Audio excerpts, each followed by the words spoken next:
In a country of more than 60 million people, and in an age where we instantly connect with friends, relatives, and even strangers around the world, it may seem counterintuitive that any of us could find ourselves feeling lonely. And yet 49% of people aged 65 or older say that television or pets are their main form of company.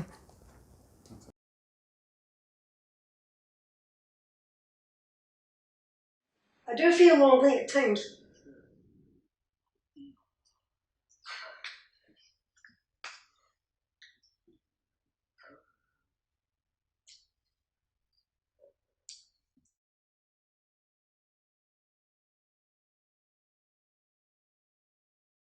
Really? I would sit here and or just lie in my room in my bed and no bother getting up, no bother shaving, no bother bathing. Maybe once a week bath or something like that because you're embarrassed to go to the shop because you're afraid of your beard and you're clatty looking.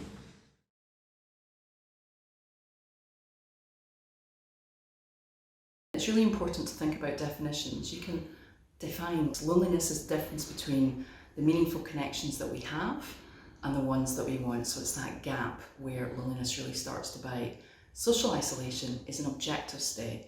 It's where you can measure the number of interactions someone has, but it doesn't speak to the quality of those interactions. So you can be lonely in a crowded room, and if you're experiencing social isolation, you're most certainly experiencing loneliness and chronic loneliness. Loneliness can be a terrible thing. You know, when you've nobody to talk to, and I've told you this, I mean, I have arguments with my husband, his photographs there. It's I get so annoyed because I'm left myself. And I could get out when my husband passed away. Had arthritis and had my stick, but I could get out. I could go on buses, go anywhere I wanted, and then the trapped nerves. And then I was taking big sores in my legs. They were bursting. I mean, I was in here for 2 years, no going out the door, because I mean, I was hobbling, couldn't get into the bathroom, all different things. And I made up my mind. I said, right, you'll need to, you can't be like this. Another important part of the loneliness dynamic is if you're experiencing particularly chronic loneliness, if you're single and you lack social connections, it's the equivalent of smoking more than 15 cigarettes a day. And we know that has profound impacts on both mental and physical health. From a physical health point of view, it can lead to increased blood pressure, leading to cardiovascular problems. In one Dutch study, it talked about increasing your risk of dementia by 64%. From a mental health point of view, it can lead to depression and anxiety and also be a consequence of those. So we know that loneliness actually has a profound impact on people's health as well as quality of life. I was with my husband for 55 years, and for that just to stop and I'm on my own. You know, I really hated waking up in the morning and trying to get into my bed. My legs used to be double the size of this, and trying to get into bed. And my pride. No, I don't want anybody at night time. I'll do this myself. I'll get into bed. You know, and it was very, very lonely.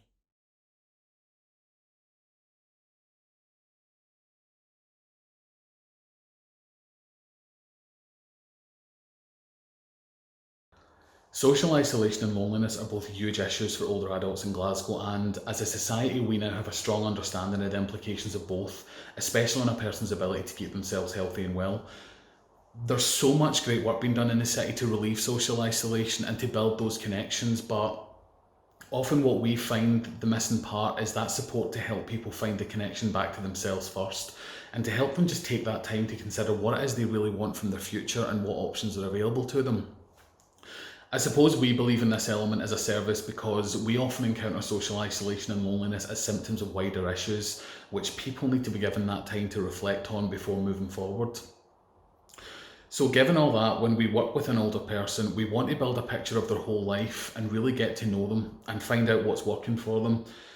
But really what's important to us is to really understand what their best hopes are.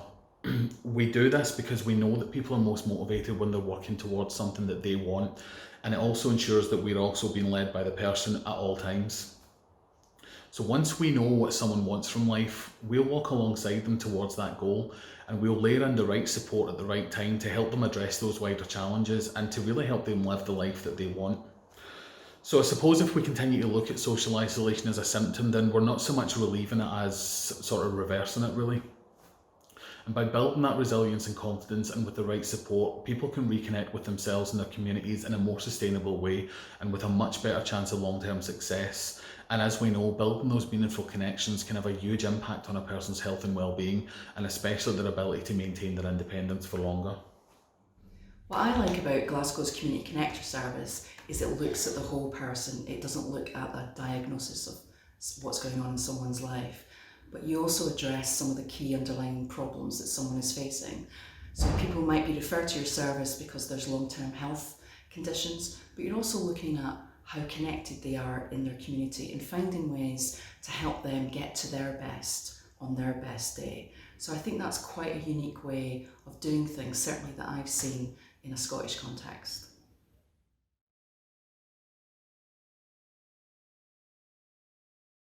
I can do myself, I have a shower, I get myself ready, and one day I go to Fred painting, and I know I've got to be ready for about 9:10 in the morning.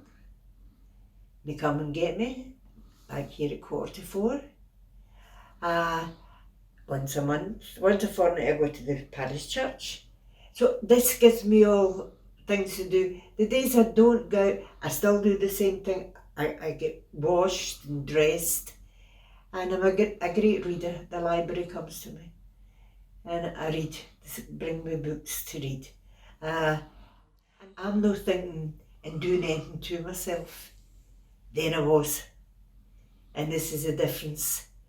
That I'm not sitting here saying, I've got all these pills, I could take them. No, I don't. And that's the difference. And the difference is speaking to people and talking to people and getting to know people. Well, I don't feel so guilty about going out anymore, if you know what I mean. I feel more, how can I explain it? I feel more confident I can go out. That I'm no, I can do what I want, when I want, and I can go and see the family, like, things like that. I can go visiting, I can go to the boys at weekends and I can stay overnight. I don't need to worry about anything, in that sense, if you know what I mean. But I can feel more confident in myself now. Then when I met the community connectors, things started to change in my life. Different things happened. I go to a literacy class. I'm learning to use a computer, which I never thought I would ever do in my life. And just a lot of things have changed. And my mental health has been brilliant. And since the last year and a couple of months, my mental health has been alright. I've no hard self-harmed, I've no done anything wrong. I've been quite happy to go along to groups where I would never have went to. And in the summer there's another group starting up in Springburn Park that I'll be going to as well. And it's all down to community connectors. The difference is now that when I'm waking up in the morning, I'm wanting to get out of bed. You know what I mean? It's not that, this is another day. I mean, what am I doing here? I mean, I'm getting out of bed and I've got things in my mind that I'm wanting to do. And I like, I know I go on and on and on and I talk a lot, but that's just me. You know what I mean? That's just me. But I've been really grateful that I've managed to get someone from the community connectors to talk to. You know what I mean? I really do. I would recommend them to anyone. And you know, but I'm saying again, love, you've made a difference, a difference to my life, because I would still be sitting here. And it's just It's a good organisation. They're very friendly people. They make you feel welcome and feel you get your dignity back. You get a bit of your self-respect back. The way forward, as you asked me, is looking bright through the community characters group, and hopefully it keeps that way.